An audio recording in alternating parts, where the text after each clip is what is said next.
예, 안녕하십니까. 하나금융투자사 매크로 맡고 있는 수정입니다. 추석 연휴로 끝나고 첫 방송인 것 같습니다. 전반적으로는 경제지표라든지 금융시장 굉장히 좋았죠. 그래서 이번 주와 다음 주 좀 말씀을 같이 드리려고 합니다. 미국 쪽의 말씀을 먼저 드려야 될 것 같은데, 저희가 쉬는 동안 고용지표는 상당히 안 좋았지만 이것이 허리케인으로 인한 일시적인 효과에 불과하다라는 인식이 굉장히 강했고요. 오히려 ISM은 60에 도달하는 등 굉장히 경제지표 전반은 좋았죠. 경제는 좋았지만 물가에 대한 우려는 굉장히 낮았습니다. 9월에도 소비자 물가가 플러스 0.5% MM으로 늘긴 했지만 말씀드린 대로 허리케인으로 인한 이게 원유라든지 이런 쪽 요인이고 실질적으로 핵심 물가는 플러스 0.1%에 그쳤기 때문에 경제는 좋고 물가에 대한 경계감은 이런 낮은 상황이었습니다. 자연스럽게 통화정책에 대한 경계감도 크지 않은 이런 환경이죠. 이번 달 말에 아무래도 FMC였기 때문에 관련된 지표가 조금 더 중요한 입장이긴 합니다. 이번 주에 나오는 지표 중에는 산업 생산이 여전히 회복세다라는 쪽에 가면 일단 12월 금리 인상은 굉장히 가능성 높다라고 생각합니다. 그럼에도 불구하고 속도에 대한 부담이 있지만 이 부분은 추후에 조금 더 말씀을 올리도록 하겠습니다. 이번 주에 미국과 더불어서 관심거리가 되는 쪽은 아무래도 G2로 부상한 중국 쪽이 될 텐데 일단 지표와 이벤트 모두 다 몰려있는 상황이죠. 중국 3q GDP는 한 6.8% 정도 성장하면서 여전히 안정적인 수준이다라고 생각을 하겠습니다. 특히 세부 항목별로 발표되는 9월 산업 생산은 플러스 6.4%로 지난달보다 조금 더 개선될 것이고 생산자 물가 역시 6.4%로 생산과 P와 Q 모두 기업 실적을 뒷받침하는 쪽이 되지 않을까라고 생각을 합니다. 지표 이상으로 중요한 것은 이제 시진핑 2기 시대를 여는 19차 당대회가 될 텐데 기본적으로 시진핑의 집권이 굉장히 강화되는 이러한 쪽으로 정치적인 포석이 이루어질 가능성이 크다라고 생각을 합니다. 저희 쪽 생각으로는 시진핑 2기 시대가 된다고 해서 정책적으로 크게 노선 변화는 없을 것 같다라고 생각합니다. 구조개혁에 대한 의지라든지 이런 입장을 기본적으로 유지할 가능성이 크기 때문에 중국은 현재의 안정적인 경제 구도의 기본적인 구조개혁도 이어진다라고 했습니다. 초기에 말씀드린 것처럼 12월 금리 인상 가능성에 대해서 아무래도 시장이 무게감을 두고 있는데 변수가 새로 생겼죠. 차기 연준 후 의장에 대한 논의가 진행되고 있다는 측면입니다. 이게 왼쪽 그림 보시는 것처럼 현재로서는 한 2파전 정도로 모아지고 있습니다. 현재 전 이사인 워시하고 현재 이사인 그 파월 쪽에 지금 몰려 있는 상황입니다. 전반적인 스탠스를 생각을 해보면 워시 쪽이 조금 더 매파적인 성향이 강하기 때문에 오른쪽 노무라 증권의 좀 데이터를 인용해보면 워시가 될 경우에는 단기 금리가 급등하면서 텐트럴 현상을 유발할 수 있다라는 쪽에 대한 시장의 우려가 높습니다. 근데 저희 쪽 생각으로는 트럼프의 기본적인 감세라든지 재정 적자 이런 부담을 완충하기 위해서는 좀 온건한 방향의 통화 정책이 필요하기 때문에 실질적으로는 워시보다는 파월 쪽에 조금 더 무게하고 파월이 만약에 될 경우에는 기본적으로 옐런 스타일을 승계할 가능성이 크기 때문에 금리 급등의 경감은 좀 이르다. 저희 쪽 생각으로는 차기 연준 의장의 변경에 따라서 시장이 크게 급등할 가능성 역시 낮다. 금리 충격이 발생할 가능성은 낮다라고 정리를 하고 있습니다. 이어서 주식 전략 말씀 듣도록 하겠습니다. 안녕하십니까. 전략 담당하고 있는 이세만입니다. 오늘 말씀드릴 부분은 글로벌 펀드 플로우 안에서 좀 변화된 모습들 이런 것들을 갖고 좀 설명을 드리도록 하겠습니다. 어쨌거나 신흥국이나 선진국 모두 다 흔히 얘기하는 인덱스형 펀드들이 굉장히 그 성행을 이루었던 건 사실인 것 같습니다. 즉 시가총액의 비중만큼 흔히 얘기하는 한 국가의 주식의 비중을 확대한다든가 늘린다든가 이런 형태로 진행이 많이 됐었죠. 근데 최근에 변화된 모습 중에 하나는 한 2분기 연속 신흥국 쪽 주식시장으로는 액티브형 자금이 많이 유입이 되고 있다는 특징이 있습니다. 액티브형 자금이 유입된 특징, 조건들을 몇 가지 생각을 해보면 첫 번째 조건은 우선 뭐니 해도 글로벌 경기가 좋을 때 액티브형 자금들의 활동이 커진다라는 특성을 분명히 갖고 있는 것 같습니다. 두 번째 조건은 신흥국 액티브형 펀드들이 조금 더 활성화되기 위해서는 달러의 가치가 지금보다는 좀 더 약세로 갈 가능성이 높다라는 생각을 했을 때 실제로 액티브형 펀드들이 조금 더 성행을 이루는 형태를 보인다는 특징이 있죠. 두 가지 조건은 내년에도 상당 부분 어쨌거나 한 상반기 정도까지는 분명히 좀 유효할 거다라는 기본적인 생각을 갖고 있습니다. 글로벌 경기 선행지수야 여전히 확장 국면에서 상승세를 보이고 있다는 점도 이를 많이 시사를 하는 것 같고요. 달러 인덱스 자체 역시도 물론 최근에 빠른 속도로 좀 약세를 보이긴 해서 기술적인 반등이 좀 가능할 수는 있겠습니다만 전반적으로 내년에도 미국이 재정 적자라든가 이런 부분의 확대 가능성이 여전하기 때문에 달러 가치가 그렇게 급반등할 개연성은 높지는 않을 거라는 생각을 갖고 있습니다. 경기와 달러라는 조건 자체가 내년에도 신흥국 내에서 액티브형 펀드의 활성화를 상당 부분 지지해 줄 거라는 기본적인 생각을 갖고 있죠. 그러면 액티브형 펀드의 매니저들이 한국을 바라보는 시각은 어떨까라는 생각을 하게 됩니다.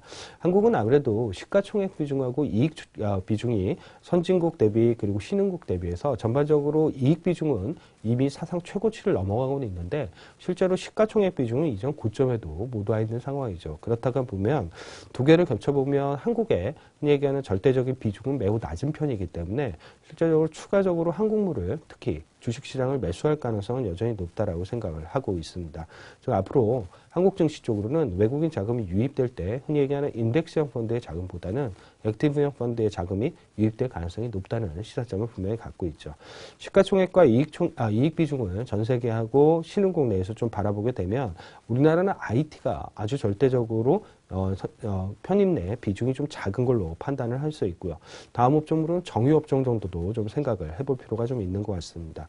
향후 내년까지를 좀 바라본다라고 하게 되면 산업재, 즉 조선이라든가 해운이라든가 기계업종들도 여전히 액티브 펀드의 선호 대상이 될 거라는 생각을 가지고 있다는 점을 좀 참고하시면 되지 않을까 생각을 하고 있습니다. 다음으로는 채권 전략이 이어서 말씀을 드리도록 하겠습니다. 안녕하세요. 채권 담당하는 이미선입니다. 지난주에 국내 채권 금리가 계속적으로 상승을 했습니다. 추석 연휴에 기억하시는 것처럼 원화채권 시장에서 외국인이 3조 원 정도의 채권을 매도를 했고요. 그 이후에도 금리가 어느 정도 안정될 것이라는 시장의 전반적인 예상이 있었지만 왼쪽의 차트를 보시면은 이제 최근까지도 금리가 계속 올라가는 모습들이 확인이 되고 있습니다. 전주 대비 금리 변화를 봤을 때는 통화치 1년초, 그러니까 우리나라의 그 기준금리 인상 쪽에 상당히 민감하게 반응하는 단기 쪽 금리가 많이 올랐고요. 그다음에 국고 3년보다도 5년 쪽이 좀 더 많이 올랐습니다. 일단 지난주 추석 연휴 끝나자마자 있었던 5년 입찰에서 외국인 매수가 유입되지 않은 것으로 확인됐습니다. 일반적으로 외국인이 대규모 매도를 한 다음에는 그 신규 입찰물에 대해서 적극적으로 매수를 하는 모습들이 나타났었는데요. 이번에는 이제 5년 쪽에 대해서는 외국인의 매수가 확인이 되지 않았고요. 그다음에 외국인들이 이제 10년 비지표물에 대해서는 한 4천억 정도 지난주에 매수를 해서 일부 조금씩 매수가 들어오는 모습들이 나타나고 있습니다. 그렇지만 전체 매도했던 3조 원 대비해서는 아직 상당히 못 미치는 이제 규모이고요. 재투자 여부는 이제 이번 주까지도 좀 더 지켜볼 필요는 있다는 생각을 하고 있습니다. 그리고 한국이랑 미국이랑 둘 다 지금 금리 인상에 대한 우려가 겹쳐져 있기 때문에 국내 채권 금리가 상승 압력을 받고 있는 상황입니다. 그래서 사실 이 상황이 이제 되돌려지기 위해서는 미국의 금리 인상에 대한 기대감이 현재보다 꺾이는 상황이 되거나 아니면은 미국채 금리 대비 한국물의 프리미엄이 지금 확대되고 있는 이런 부분이 완화되거나 이 두 가지의 요건이 다 필요하다는 생각을 하는데요. 일단 한국물 프리미엄 같은 경우에 는 이제 우리나라 10년 금리가 미국 10년 금리보다 플러스로 한 4, 5bp 정도로 계속 8월 이후로 높게 형성이 되고 있는데요. 그 이전에는 이제 기억하시겠지만 계속 한국 금리가 미국보다 낮은 수준을 역전을 계속 기록을 하고 있었습니다. 그렇지만 이제 한국의 CDS가 확대가 되면서 우리나라 10년물에 대해서는 외국인들이 좀 더 높은 위험 프리미엄을 요구를 하고 있고요. 더불어서 미국의 금리 인상이 시장이 기존에 예상했던 것보다 좀 더 빨라진다고 한다면 10년 금리도 상승 동력을 얻게 되는 상황이기 때문에 한국 금리 역시 이 부분에 대해서 같이 노출이 돼 있다고 볼 수 있습니다. 이번 주 목요일에는 10월 금통위가 있습니다. 저희는 기준금리 동결을 전망을 하고 내년 1분기 정도 인상이 가능하다고 보고 있고요. 다만 이제 기준금리 인상 소수 의견이 나올 가능성에 유의를 해야 될 걸로 보고 있습니다. 최근에 나왔던 이제 신인석 금통위원이 언급했던 것 때문에 채권 시장이 좀 격렬한 반응을 했었는데요. 미국의 옐런 의장이 했던 발언과 비슷한 발언을 했습니다. 그래서 한국의 중립금리가 기준금리보다 낮기 때문에 이제 금리를 인상할 수 있는 폭이 있다 이런 이야기들을 했었고요. 우리나라의 실질 중립금리, 즉 자연금리로 얘기되는 이런 금리는 이제 오른쪽 그림 보시는 것처럼 이 빨간색과 파란색이 이제 각각의 추정치인데요. 최근에 공식적인 데이터로 발표된 건 없고, 한국은행에서 한 2013년 정도에 이제 발표를 했던 자료인데요.